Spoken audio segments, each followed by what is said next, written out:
Welcome to மகுடம் படிப்பகம். நம்ம கா வெங்கடேசன் புக் சீரீஸ் தான் தொடர்ச்சியாக பார்த்துட்ருக்கோம். அதில் இது 5வது வீடியோ. ஃபஸ்ட்டு பாலைக்காரர் முறை பார்த்துருந்தோம். அதை தொடர்ந்து புலித்தேவர், கட்டபொம்மன், அடுத்து வேலு நாச்சியார், ஊமத்துறை அவங்களெலாம் பார்த்துருந்தோம். இப்போது நம்ம மருது சகோதரர்கள் பற்றி பார்க்க போகிறோம். வாங்க பார்க்கலாம். மருது சகோதரர்களை மருது பாண்டியர்கள்னு சொல்லலாம். மருது பாண்டியர்கள்னு ஒருத்தர் பேர் வச்சுருப்பார். நான் பின்னாடி அதை சொல்கிறேன், ஓகேவா? மருது சகோதரர்கள்னால் அண்ணன் தம்பி 2 பேர் சேர்த்து தான் மருது சகோதரர்கள்னு சொல்லுவாங்க. ஃபஸ்ட்டு 2 பேரோட பிறப்பு பார்த்துடலாம். 1748 டிசம்பர் 15 பெரிய மருது பிறக்கிறாரு. 1753 சின்ன மருது பிறக்கிறாரு. சின்ன மருது பிறந்ததுக்கு டேட் கொடுக்கல, பெரிய மருதுக்கு டேட் கொடுத்துருக்காங்க. 2 நோட் பண்ணிங்க. 48, 53. இவங்களோட பேரண்ட்ஸ் யார் அப்படின்னா, பேரண்ட்ஸ் மூக்கையா பழனியப்பன் ப்ளஸ் பொன்னாத்தாள். அம்மா பொன்னாத்தாள், அப்பா மூக்கையா பழனியப்பன். அடுத்து இவங்க பயிற்சி பெறுறாங்க. அந்த போருக்கான பயிற்சி எங்கே பெறுறாங்க அப்படின்னா, வெங்கடேசன் புக்கில் மென்ஷன் பண்ணியிருக்காங்க, சூரன் கோட்டையில் பயிற்சி பெறுறாங்க. அப்போ இவங்க பயிற்சி பெறுறப்ப எதில் ரொம்ப வெல் டேலண்டடாக வராங்க அப்படின்னா, இந்த வளரி வீசுறதுல வெல் டேலண்டடாக வராங்கன்னு சொல்லி நம்ம புக்கில் கொடுத்துருக்காங்க. அதனால வளரியே இவங்களோட மெயின் போர்க்கருவியாக யூஸ் பண்ணிக்கிறாங்க, ஓகேவா? ஜஸ்ட் இன்ட்ரோ தான் பார்த்துருக்கோம். அடுத்து இவருக்கு மருது பாண்டியன் சொல்லி பேர் வச்சது யார் அப்படின்னா, ராமநாதபுர மன்னர் முத்து விஜய ரகுநாத சேதுபதி. இந்த பேரை நல்லா ஞாபகம் வச்சுக்கோங்க. ராமநாதபுர மன்னர் முத்து விஜய ரகுநாத சேதுபதி. இவங்களுடைய அந்த போர் தாக்குதல் முறையெல்லாம் பார்த்துட்டு வியந்து இவர்களுக்கு பாண்டியர்கள் அப்படின்னு சொல்லி பெயர் சூட்டியிருக்காங்க. அப்போ யார் பெயர் சூட்டினா அப்படின்னு கேட்டால், முத்து விஜய ரகுநாத சேதுபதி பாண்டியர்கள். அப்போ இருந்து இவங்க மருது சகோதரர்கள் இருந்தாங்க. அப்புறம் மருது பாண்டியர்கள் ஆயிட்டாங்க, ஓகேவா?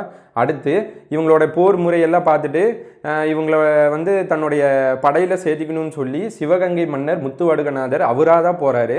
புக்கில் அப்படி தான் மென்ஷன் பண்ணியிருக்காங்க. அவராக போய் இவங்கள நம்மளுடைய படையில் சேர்த்திக்கணும்னு சொல்லி, இந்த முத்துவடுகநாதர் நம்ம போன கிளாஸில் பார்த்துருந்தோம், வேலு நாச்சியாரோட ஹஸ்பண்டுன்னு சொல்லி முத்துவடுகநாதர் இராணுவ தளபதிகளை இந்த மருது சகோதரர்களை சேர்த்திக்கிறார், ஓகேவா ஸ்டூடெண்ட்ஸ்? ஜஸ்ட் பர்த்து பார்த்தோம். 1748 அவர் பெரிய மருது பிறக்கிறாரு. 1753 சின்ன மருது பிறக்கிறாரு. இவங்களுக்கு எப்படி மருது பாண்டியர்கள் பேர் வந்துச்சு, இவங்களோட பேரண்ட்ஸ் பேர் என்ன, அதுக்கப்புறம் இவங்களுக்கு வளரியில் இன்ட்ரெஸ்ட் வருது. எங்கே போய் கற்றுக்கிறாங்க அப்படின்னா சூரன் கோட்டை. அதனால் வளரி போர் முறையை யூஸ் பண்ணிக்கிறாங்க. இவங்களுக்கு பேர் வச்சது முத்து விஜய ரகுநாத சேதுபதி. பாண்டியர்கள்னு பேர் வைக்கிறாரு. அதுக்கப்புறம் அவர் அப்படியே பேர் மாறுது. அதுக்கப்புறம் வேலுநாச்சியாரோட ஹஸ்பண்ட் வராரு, சிவகங்கை மன்னர் முத்துவடுகநாதர். அவர் தன்னுடைய தளபதிகளை இவங்கள சேர்த்திக்கிறாங்க. ஓகே ஸ்டூடெண்ட்ஸ், முத்துவடுகநாதரோட படை தளபதியாக ஜாயின் பண்ணாங்கன்னு நான் சொல்லியிருந்தேன். அதுக்கப்புறம் ஒரு பாயிண்ட் மட்டும் மிஸ் பண்ணிட்டேன். ஃபஸ்ட்டு பார்த்துக்குங்க, இவங்க எங்கே பிறந்தாங்க, பிளேஸ் ஆஃப் பர்த் எங்கன்னா சிவகங்கையில் அருப்புக்கோட்டையில் நரிக்குடின்னு சொல்லி நம்ம வெங்கடேசன் புக்கில் கொடுத்துருக்காங்க. சிவகங்கை, அருப்புக்கோட்டை, நரிக்குடி, இந்த 3 நல்லா ஞாபகம் வச்சுக்கோங்க, ஓகேவா? அடுத்து இந்த முத்துவடுகநாதர் கூட ஜாயின் பண்ணுறாரு. நான் வேலுநாச்சியார் கிளாஸ்லேயே சொன்னேன், முத்துவடுகநாதருக்கு காளையர் கோயிலில் பிரச்சனை வரும். ஏன் அப்படின்னா, இவர் டச்சுக்கு வணிக வசதி செஞ்சு கொடுப்பாரு. அது பிரிட்டிஷுக்கு பிடிக்காது. நீ ஏன்டா அவனுக்கு ஹெல்ப் பண்ணுறேன்னு சண்டைக்கு வருவாங்கன்னு சொல்லி. அப்போ இவங்களும் கீழே படைத்தளபதியாக தானே இருந்தாங்க. அப்போது 1772 காளையார் கோயில் போர் வருது. யார் யாருக்கு? இது முன்னாடியே பார்த்த பாயிண்ட்டு தான். பாஞ்சோருக்கும் முத்துவடுகநாதருக்கும். இதில் முத்துவடுகநாதர் தோத்துடுறாரு, பாஞ்சோர் ஜெயிச்சிடுறாரு. முத்துவடுகநாதரை கொண்டுடுறாங்க. இதுக்கப்புறம் வேலுநாச்சியார் தப்பிச்சு திண்டுக்கல் போவாங்கன்னு சொல்லியிருந்தேன். அப்படி தப்பிச்சு போகிறப்போ ஹெல்ப் பண்ணி பாதுகாப்பாக கூட்டிகிட்டு போய் விட்டது யார் அப்படின்னா மருது சகோதரர்கள் தான். அதுக்காக தான் இந்த பாயிண்ட் இங்கே பார்க்குறோம், ஓகே? வேலுநாச்சியாரை ஒரு செக்யூராக திண்டுக்கலுக்கு கூட்டிகிட்டு போனது யார் அப்படின்னா நம்ம மருது சகோதரர்கள். அடுத்து நமக்கு வெங்கடேசன் புக்கில் என்ன மென்ஷன் பண்ணியிருக்காங்கன்னா, கல்லார்குடி வெற்றின்னு சொல்லி 1789 இந்த ஹெட்டிங் போட்டு கொடுத்துருக்காங்க. அதை நம்ம பார்க்கலாம். கல்லார்குடி வெற்றி. இதில் பார்த்தீங்க அப்படின்னா, இந்த கல்லார்குடி பிரச்சனை எப்படி வருது அப்படின்னா, வேலு நாச்சியார் 1780 நம்ம சிவகங்கையை கேப்சர் பண்ணிடுறாங்கன்னு நான் சொல்லியிருந்தேன். தொடர்ந்து 1796 வரை காட்சி செஞ்சுட்ருக்காங்க. நடுவில் 1789 கல்லார்குடி வெற்றி நான் போட்டிருந்தேன்ல ஹெட்டிங்கில் 1789. அந்த டைமில் வேலுநாச்சியாருக்கு பிரிட்டிஷோட டக்குன்னு ஒரு பிரச்சனை வருது. திரும்ப அந்த சிவகங்கை கைவிட்டு போகிற மாதிரி இருக்குது. அப்போ வேலுநாச்சியார் என்ன பண்ணுறாங்க அப்படின்னா, ஆற்காடு நவாபோட ஆதரவை கேட்குறாங்க. அவங்க ஆற்காடு நவாபோட ஆதரவோடு என்ன பண்ணுறாங்க அப்படின்னா, திருப்ப சிவகங்கை அரசியாக அரியணை ஏறுறாங்க. ஏன்னா ஏற்கனவே கைப்பற்றிட்டாங்க 80. திருப்ப 89 பிரச்சனை வருது பிரிட்டிஷுக்கு போகிற மாதிரி. அப்போ ஆற்காடு நவாப்கிட்ட பேசி ஆதரவு வாங்கி திருப்ப சிவகங்கையோட அரசி ஆயிடுறாங்க, ஓகேவா? இதுக்கு பகரமாக ஆற்காடு நவாப் என்ன கேட்குறாங்க அப்படின்னா, ஆற்காடு நவாப் கப்பம் கட்டுங்க, சரி நீங்கள் சிவகங்கை மீட்டு நீங்கள் போயிட்டீங்க, ஓகே நான் உங்களுக்கு சப்போர்ட் பண்ணி வாங்கி கொடுத்துட்டேன், நீங்கள் எனக்கு கப்பம் கட்டுங்கன்னு சொல்கிறாங்க. இதுக்கு வேலுநாச்சியாரும் சரி மருது சகோதரர்களும் சரி மறுத்துடுறாங்க. அடுத்து மருது சகோதரர்கள் என்ன பண்ணுறாங்கன்னா, எங்களையா நீ கப்பம் கட்ட சொல்கிற, எங்கள் இடத்துக்கே நீ சொல்கிறியா அப்படின்னு சொல்லி மருது சகோன்னு போட்டிருக்கேன். சகோனா சகோதரர்கள். மருது சகோதரர்கள் என்ன பண்ணுறாங்கன்னா நவாப் தானே இன்னைக்கு கட்ட சொன்னேன் அப்படின்னு சொல்லி நவாபோட பகுதியை தாக்குதல் மேற்கொள்கிறாங்க. ஓகேவா? இந்த தாக்குதல் எங்கே மேற்கொள்ளுது அப்படின்னா கல்லார்பட்டி. அதை தான் அந்த கல்லார்பட்டி தாக்குதல் 1789 மென்ஷன் பண்ணியிருக்காங்க. ஓகே, நவாப் வந்து பிரிட்டிஷ் ஹெல்ப்போட விசஸ் மருது சகோதரர்கள். இதில் நவாப் தோற்று போயிடுறாங்க, மருது சகோதரர்கள் ஜெயிச்சிடுறாங்க. ஓகேங்களா? எப்படி வந்து முத்துவடுகநாதர் செத்ததுக்கப்புறம் எப்படி பாதுகாப்பாக கூட்டிகிட்டு வந்தாங்க 1772 காளையார் கோயிலில். அடுத்து எப்படி அந்த கல்லார்பட்டி பிரச்சனை நடக்குது, திருப்ப அந்த சிவகங்கை மீட்டதுக்கப்புறம் வேலுநாச்சியாருக்கு பிரச்சனை வருது, நவாபு ஹெல்ப் வாங்கி திருப்ப சிவகங்கை அரியணை ஏறுறாங்க. கப்பம் கட்டுங்கன்னு ஆர்காட் நவாபு அதுக்கு பகரமாக கேட்குறாரு. இல்லை என்னால் கட்ட முடியாது அப்படின்னு சொல்லி மருது சகோதரர்கள் போய் சூறையாட போகிறாங்க நவாப் பகுதியை. திரும்ப இந்த 2 கலவரமும் எங்கே வந்து முட்டுதுன்னா கல்லார்பட்டியில் 1789 2 பேத்துக்கு போர் வருது. இவங்க பிரிட்டிஷ் சப்போர்ட்டோட ஆர்காட் நவாப் வராங்க. அப்போவும் பிரிட்டிஷ் ஆர்காட் நவாபும் சேர்ந்து ஜெயிக்க முடியல, மருது சகோதரர்கள் ஜெயிக்கிறாங்க. இப்போ இதுவரைக்கும் பார்த்துருக்கோம். ஓகேவா? ஓகே ஸ்டூடெண்ட்ஸ், இப்போ நம்ம கல்லார்பட்டி தாக்குதல் பார்த்தோம். அதுக்கப்புறம் கட்டபொம்மனோட இவங்க வந்து ரொம்ப நெருங்கிய தொடர்பாக இருக்காங்க. இதை புக்கில் மென்ஷன் பண்ணியிருக்காங்க. அடுத்து இது நமக்கே தெரியும், கட்டபொம்மன் வந்து இந்த ஜாக்சன் சந்திப்புக்கு அப்புறம் அவமதிப்பாயிரும், கவுன்சில் முன்னாடி போயிட்டு வருவாங்க. வந்ததுக்கப்புறம் வேணாண்டா இவன் அவமதிச்சது என்னால் தாங்க முடியாதுன்னு சொல்லி மருது சகோதரர்களை மீட் பண்ணி அந்த கூட்டணியில் இணைவாருன்னு தெரியும். அதை தான் இங்கே சொல்ல வராங்க, அவங்க நெருங்கிய தொடர்பாக இருந்தாங்கன்னு சொல்லி மருது பிரதர்ஸும் கட்டபொம்மனும். அடுத்து கட்டபொம்மன் இறந்ததுக்கப்புறமும் கூட ஊமத்துறைக்கு வந்து இவங்க அடைக்கலம் கொடுத்தாங்க. போன கிளாஸ்லேயே நம்ம பார்த்த ஊமத்துறை அப்போ அடைக்கலம் கொடுப்பாங்க, அக்னியை போய் தாக்க போவாங்க சிவகங்கை மேலே, அதெல்லாம் பார்த்துருந்தோம். அதை தான் இங்கே சொல்ல வராங்க. ஊமத்துறைக்கு வந்து அடைக்கலம் கொடுத்துருந்தாங்க சிவகங்கையில் மருது சகோதரர்கள். இது வந்து பிரிட்டிஷுக்கு பிடிக்கல, நீ ஏன் அடைக்கலம் கொடுக்குறேன்னு சொல்லி 1801 அக்னியை போனார்னு கூட நான் பின்னாடி கிளாஸில் சொல்லியிருந்தேன். அதே தான் 1801 பிரிட்டிஷ் வந்து தாக்குதல் மேற்கொள்கிறாங்க சிவகங்கை மேலே. ஓகே, நீ அவங்கள ரிலீஸ் பண்ணுன்னு சொல்லி. அடுத்து வந்து மருது சகோதரர்கள் என்ன பண்ணுறாங்க அப்படின்னா, இதற்கு எதிர் தாக்குதலாக இது ஃபுல்லாக 1801 நடக்குது.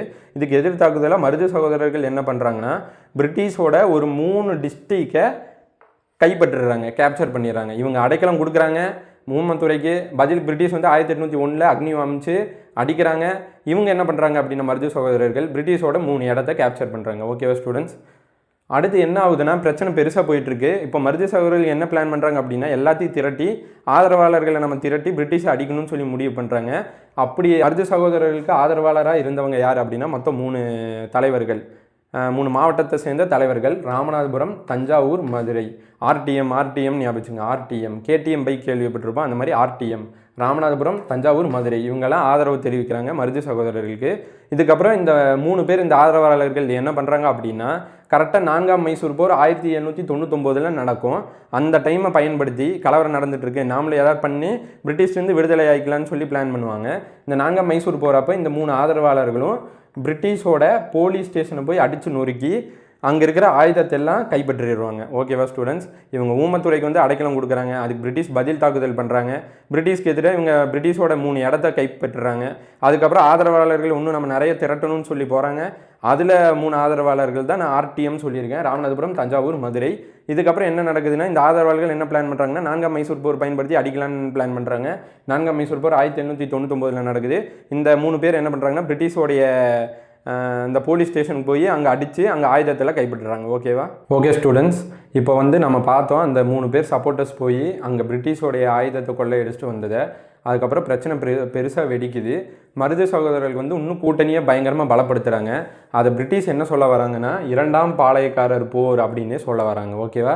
இந்த நடந்த போரை மருது தலைமையில் 2ஆம் பாளையக்காரர் ஒரு போர்னு சொல்லி பிரிட்டிஷ் சொல்கிறாங்க. இது நடந்த இயர் பார்த்துங்க 1800, 801 நம்ம புக்கில் அந்த 2 இயர் மாதிரி திறந்துருக்காங்க. கரெக்டான இயர் மென்ஷன் பண்ணல. இந்த 2 இயரையும் ஞாபகம் வச்சுக்கோங்க. ஓகேவா? அப்போ கூட்டணி போடுறாங்க. விருப்பாட்சியில் எல்லாரும் மீட் பண்ணி ஒப்பந்தம் போட்டுக்கிறாங்க. இதுக்கு பேர் விருப்பாட்சி அக்ரிமெண்ட்னே சொல்லுவாங்க. விருப்பாட்சியில் ஒப்பந்தம் போட்டுக்கிறாங்க. யார் தலைமையிலனா இந்த கூட்டணி மருது சகோதரர்கள் தலைமையில் இந்த கூட்டணி அமையுது. அதுக்கப்புறம் யார் யார் சேர்றாங்கன்னா, இந்த கோபால நாயக்கர் நம்ம போன கிளாஸில் பார்த்துருப்போம், திண்டுக்கல் ஆட்சி சேர்ந்த கோபால நாயக்கர் அவங்க சேர்றாங்க. அடுத்து மலபாரை சேர்ந்த கேரளா வர்மா அவங்க சேர்றாங்க. அடுத்து கிருஷ்ணப்ப நாயக் மற்றும் துண்டாஜி இவங்க 2 பேர், இவங்க வந்து மைசூரை சார்ந்தவங்க, இவங்க சேர்றாங்க. கூட்டணியில் யார் யாருன்னு பார்த்துக்குங்க. இந்த கூட்டணி அமைச்சு தான் 2ஆம் பாளையக்காரர் போர்னு அறிவிக்கிறாங்க. ஓகேவா? இந்த கிளர்ச்சி எங்கே ஃபஸ்ட்டு ஸ்டார்ட் ஆகுதுன்னு புக்கில் மென்ஷன் பண்ணியிருக்காங்க அப்படின்னா, கோயம்புத்தூரில் இந்த கிளர்ச்சி ஸ்டார்ட் ஆகுது. ஓகே, கோயம்புத்தூரில் ஸ்டார்ட் ஆகி அப்படியே வந்து மதுரை ராம்நாடு. ஏன்னா மதுரை ராம்நாத் தான் இவங்களுடைய சப்போர்ட்டர்ஸ் இருக்காங்க. எங்கே கிளர்ச்சி ஸ்டார்ட் ஆச்சுன்னு கேட்பாங்க மதுரையில். சரி, இந்த கூட்டணிக்கு யார் வந்து தலைமை தாங்கினாங்கன்னு கேட்பாங்க. மருது சகோதரர்கள். கூட்டணியில் யார் யார் இருந்தாங்க? மருது சகோதரர்கள், கோபாலநாயக், மைசூர் கிருஷ்ணப்பா மற்றும் துண்டாஜி, இவங்களாம் வராங்க. இதெல்லாம் நல்லா ஞாபகம் வச்சுக்கணும். ஓகேவா? மதுரை ராம்நாட்டில் பரவுது. எங்கே ஆரம்பிச்சதுன்னா கோயம்புத்தூரில். அடுத்து சத்தியமங்கலம் மற்றும் தாராபுரத்தில் இருந்த பாளையக்காரர்களாக பிடிச்சி தூக்கில் போடுறாங்க. இது நம்ம புக்கில் மென்ஷன் பண்ணியிருக்காங்க. ஓகேவா?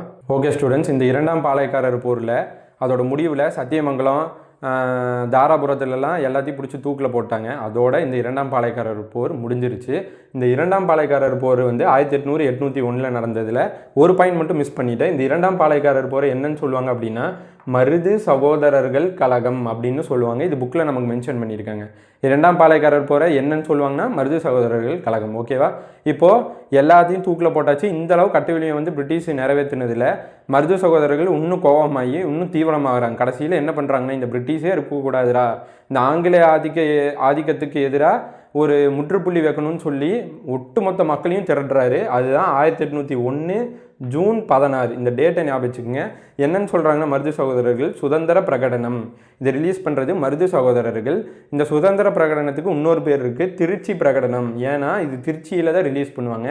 கிட்டத்தட்ட 20,000 சோல்ஜர்ஸை, 20,000 படை வீரர்களை வந்து சின்ன மருது திரட்டுனாங்கன்னு சொல்லி நமக்கு புக்கில் மென்ஷன் பண்ணியிருக்காங்க. 20,000 பேர் யார் திரட்டுனாங்கன்னா சின்ன மருது திரட்டுறாங்க. ஜாதி பேதம் மதம் எல்லாமே கடந்து ஆங்கில ஆதிக்கத்தை ஒட்டுக்க ஒழிக்கணுண்டான்னு சொல்லி முதலாக அறைக்கூவல் விடுத்ததே இந்த மருது சகோதரர்கள் தான். எந்த போராட்டத்தின் வாயிலாகனா சுதந்திர பிரகடனம். ஓகேவா ஸ்டூடெண்ட்ஸ்? அடுத்து இது அறிவிச்சோன்னே பிரிட்டிஷ்க்கு என்ன ஆயிடுச்சுன்னா, ஓ நீ இருக்கக்கூடாதுரா, நான் இருக்கக்கூடாது முடிவு பண்ணுறியா, நீ இருக்கக்கூடாதுன்னு சொல்லி ஜூலை 30 இது நடந்தது பார்த்துக்குங்க. இது ஜூன் 16, 1801. ஜூன் 1801 ஞாபகம் வச்சுக்கோங்க. இது அப்படியே தொடர்ச்சியாக ஜூலை 30, ஜூனுக்கு அப்புறம் ஜூலை 30 சிறுவயலை தாக்குறாங்க. நான் சொன்னேன்னே சின்ன மருதோட தலைநகரம் சிறுவயல்னு சொல்லி நான் ஊமத்தோட கிளாஸில் சொல்லியிருந்தேன். அந்த சிறுவயலை தாக்குறாங்க யாருன்னா பிரிட்டிஷு. அதனால் அவங்க சிறுவயல்லேருந்து காளையார் கோயிலுக்கு போகிறாங்க. திருப்ப ஜூலைக்கு அப்புறம் ஆகஸ்ட், செப்டம்பர், அக்டோபர் மாதம் வந்து காளையார் கோயிலும் கேப்சர் பண்ணுறாங்க. அதாவது இந்த பிரகடனம் அறிவிச்சோன்னே பிரிட்டிஷ் என்ன பண்ணுறாங்கன்னா லைனாக இந்த மருது சகோதரர்களுடைய இடத்த கேப்சர் பண்ண ஆரம்பிக்கிறாங்க. அதில் ஒன்று வந்து சிறுவயல். அது ஜூலை 30, 1801 பிரிட்டிஷ் கேப்சர் பண்ணுறாங்க. அடுத்து ஆகஸ்ட், செப்டம்பர் விட்டு அக்டோபரில் காளையார் கோயிலை கேப்சர் பண்ணுறாங்க. இது எல்லாமே மருது சகோதரர்களுடைய இடம். ஓகேவா? அடுத்து மருது சகோதரர்கள் அந்த காளையார் கோயிலில் கேப்சர் பண்ணோன்னே மருது சகோதரர்கள் வந்து சிங்கம்புணரிங்கிற இடத்துல தஞ்சம் அடைகிறாங்க. எந்த இடத்துல தஞ்சம் அடைஞ்சாங்க அப்படின்னா சிங்கம்புணரியில். ஓகேவா? அடுத்து கரெக்டாக டேட் பார்த்துங்க. அக்டோபர் 19, 1801. அக்டோபர் 19, 1801. ஏன்னா அக்டோபரில் தான் நமக்கு வந்து அந்த இதை கேப்சர் பண்ணியிருப்பாங்க காளையார் கோயிலை. அப்போது ஜூலை 30 வந்து நமக்கு அந்த சிறுவயலை கேப்சர் பண்ணியிருப்பாங்க. அக்டோபர் 1801 காளையார் கோயில் கேப்சர் பண்ணியிருப்பாங்க. அப்படியே அவங்க தஞ்சம் அடைகிறாங்க. அதே அக்டோபர் 19, அதே அக்டோபரில் 19 1801 எங்கே கைது பண்ணுறாங்க மருது சகோதரர்கள்னா சோழபுரத்தில் கைது பண்ணுறாங்க. கட்டபொம்மனை எங்கே கைது பண்ணுறாங்கன்னா களப்பூர் காட்டில். அதே மாதிரி தான் இவரை வந்து சோழபுரத்தில் கைது பண்ணுறாங்க. ஓகேவா? அடுத்து இவங்களை காட்டி கொடுத்தது யாருன்னா, நம்ம கட்டபொம்மனை காட்டி கொடுத்தது யாருன்னு பார்த்தோம். புதுக்கோட்டை மன்னரான விஜய ரகுநாத தொண்டைமான் சொல்லி அதே ஆள் தான். புதுக்கோட்டையை சேர்ந்த இந்த தொண்டைமான் தான் இவரையும் காட்டி கொடுக்குறாரு. இவரை பிடிங்க ஃபஸ்ட்டு. ஓகேவா? அடுத்து அக்டோபர் 24, 1801 தூக்கில் போடுறாங்க மருது சகோதரர்கள் 2 பேர்த்தையும். அக்டோபர் 24, 1801 திருப்பத்தூர் கோட்டையில் தூக்கில் போடுறாங்க. அதோட இந்த பாளையக்காரர் சிஸ்டமே முடியுது. நான் அடுத்து வந்து இதுக்கான சிறப்பு பெயர்கள் என்னென்ன, சுதந்திர பிரகடனத்துக்கான சிறப்பு பெயர்கள் என்னென்னு சொல்லி அதையும் நான் சொல்கிறேன். ஓகேவா? 1801 சுதந்திர பிரகடனத்துக்கான சிறப்பு பெயர்கள் பார்த்துடலாம் வாங்க. நாவலன் தீவு பிரகடனம்னு சொல்லுவாங்க. அடுத்து ஜம்பு தீவு பிரகடனம்னு சொல்லுவாங்க. திருச்சி பிரகடனம்னு சொல்லுவாங்க. ஏன்னா திருச்சியில் வெளியிட்டனால திருச்சி பிரகடனம். இந்த 3 சிறப்பு பெயர்களையும் ஞாபகம் வச்சுங்க. எந்த பேர் வேணால் வச்சு கேட்கலாம். இதுக்கு என்ன பேரில் கூப்பிடுவாங்கன்னு சொல்லி 3 ஞாபகம் வச்சுங்க. நாவலன், ஜம்புத்தீவு, திருச்சி. ஓகேவா ஸ்டூடெண்ட்ஸ்? அடுத்து மருது சகோதரர்களுடைய ஒரு சிறப்பை என்ன சொல்கிறாங்கன்னா, ஆங்கிலேயர் விசஸ் பாளையம் தான் இருந்துச்சு. புலித்தேவர் ஆரம்பித்து கட்டபொம்மன் வேலுநாச்சியார் எல்லாருமே ஆங்கிலேயர் விசஸ் பாளையம் தான் இருந்துச்சு. இந்த சுதந்திர பிரகடனத்துக்கு அப்புறம் எப்படி ஆயிடுச்சுன்னா, ஆங்கிலேயருக்கு எதிரான பாளையங்கிறதுலேருந்து மக்கள் விடுதலை இயக்கமாக மாறி இருக்கு இந்த மருது சகோதரர்கள்னால அப்படின்னு சொல்லி சொல்கிறாங்க. இது கூட கூற்றுல கொடுத்து கேட்கலாம். ஆங்கிலேயருக்கும் பாளையத்துக்கும் சண்டையாக இருந்ததை மக்கள் விடுதலை இயக்கமாக மாற்றினது யாருன்னு கேட்கலாம்.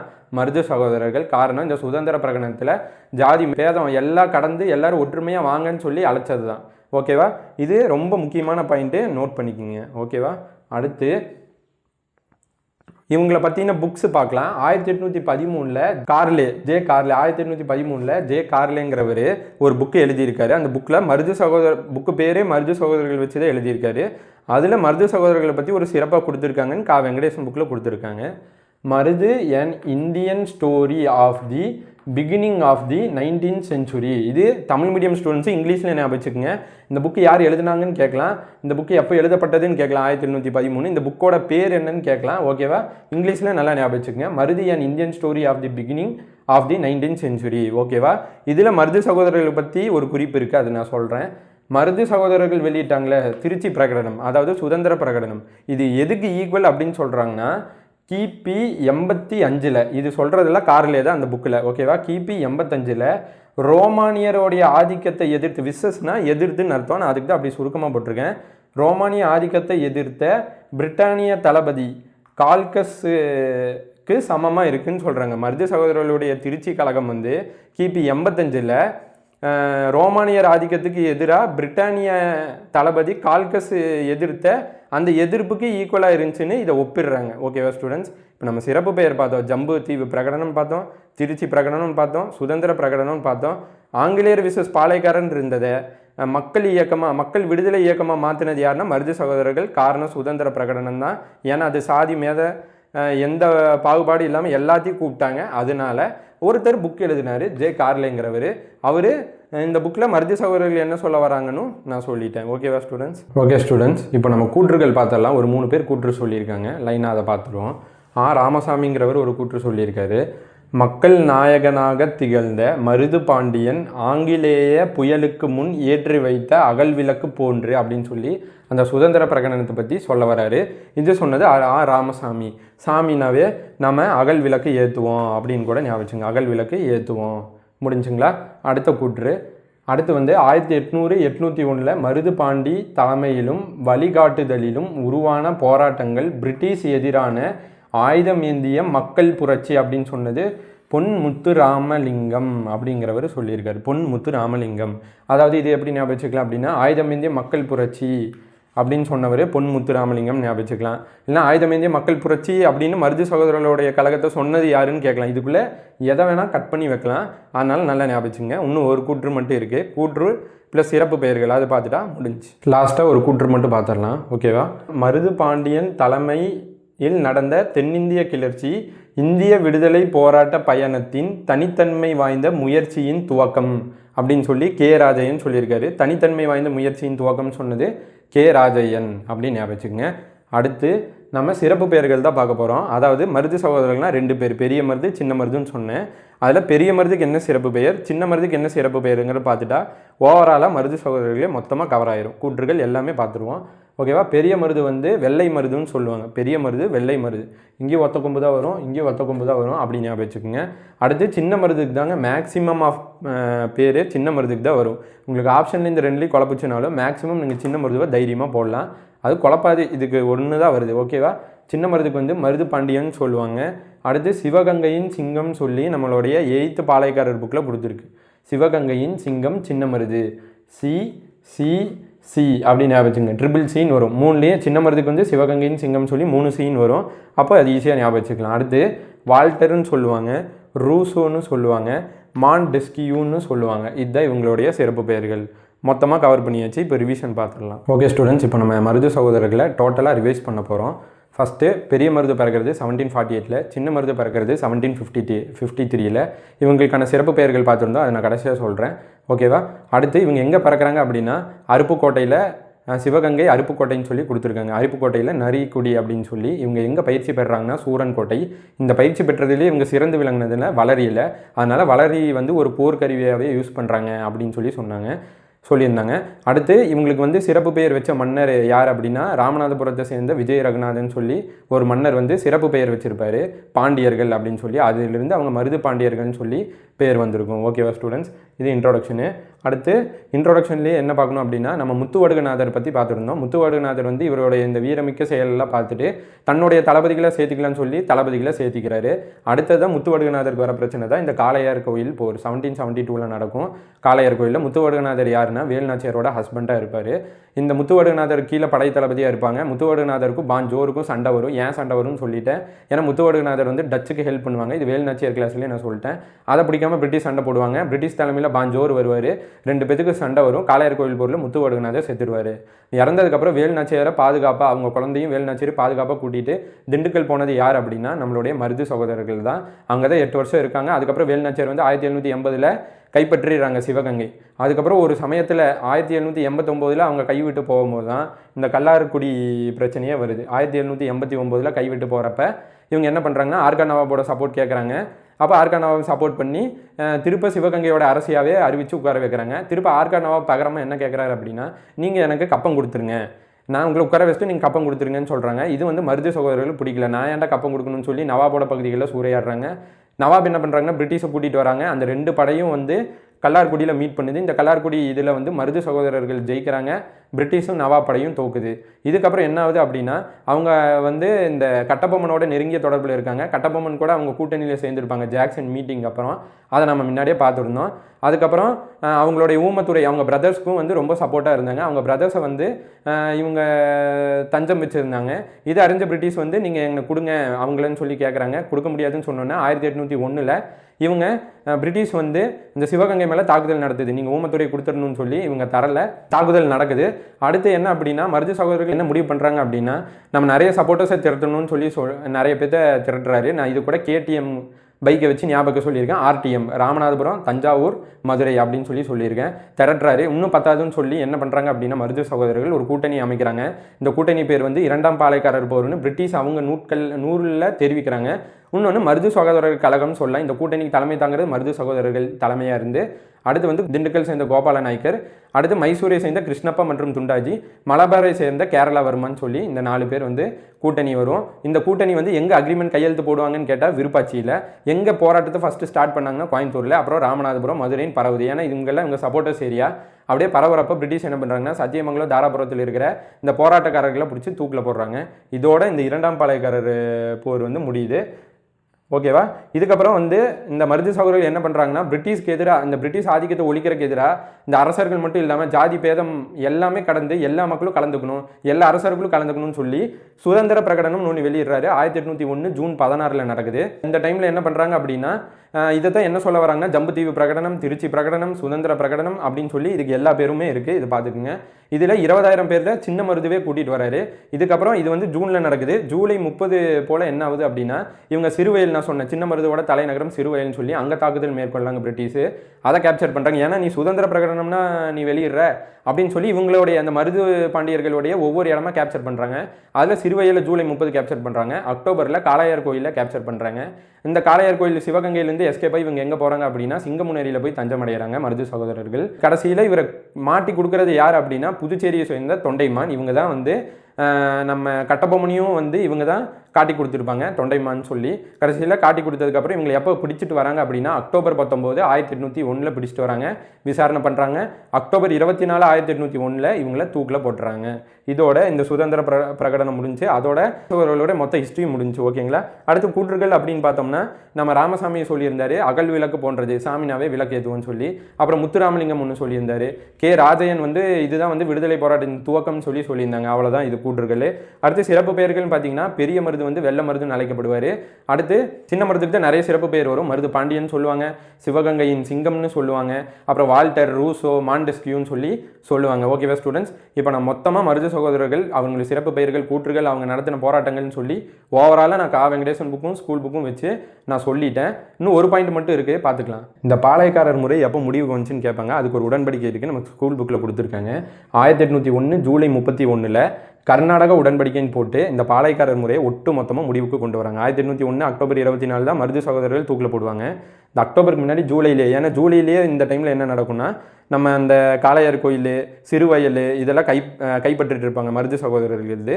அப்போ கைப்பற்றிட்டு இருக்கப்பவே பாளையக்காரர் முறையை முடிச்சுட்ருவாங்க. ஏன்னா சுதந்திர பிரகடனமாக போடுறீங்கன்னு சொல்லி மொத்தமாக பாளையக்காரர் இதை முடிவு கொண்டு வந்திருப்பாங்க. உடன்படிக்கை, கர்நாடக உடன்படிக்கை இயர் 1801 ஜூலை 31 டோட்டலாக முடிச்சிட்டோம். புலித்தேவர் ஆரம்பித்து மருது பாண்டியன் வரைக்கும் முடிச்சிட்டோம். இன்னும் இருக்க தீரன் சின்னமலை மட்டும்தான். அதை முடித்தோம் அப்படின்னா ஆங்கில ஆட்சிக்கு எதிரான தொடக்க கால கிளர்ச்சிங்கிற அந்த பாயிண்ட்டே மொத்தமாக நமக்கு முடிஞ்சிச்சு. ஓகேவா? Thank you students.